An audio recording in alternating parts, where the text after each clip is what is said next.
So it wasn't extreme, you know, it wasn't big bald patches. It was just very thin.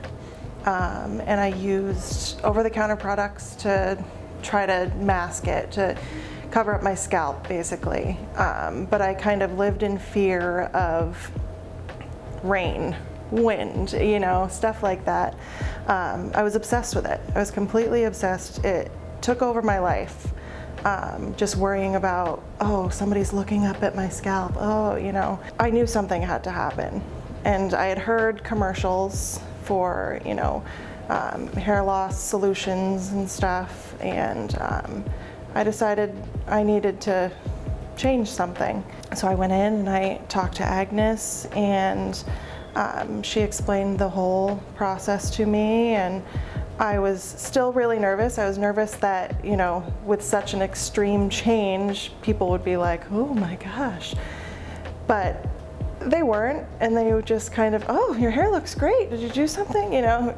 And it completely changed my life. It completely changed how I felt, how I communicated with people. My confidence was so much better. My relationship with my husband was completely changed. And it wasn't, you know, I always, I guess, thought to myself that, you know, you don't get a wig, quote unquote, unless you're bald, unless you know, have these big bald spots or you have cancer or something.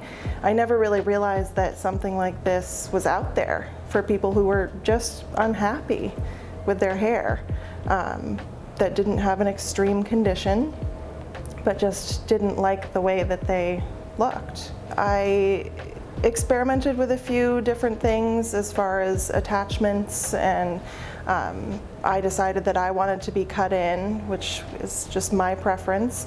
And I was very surprised at how secure it feels.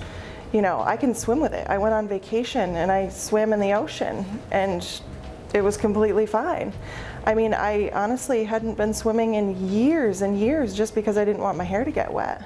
I started out with one color, got to another, different cuts, different lengths, and it's just, there's so many possibilities, so many. It's amazing.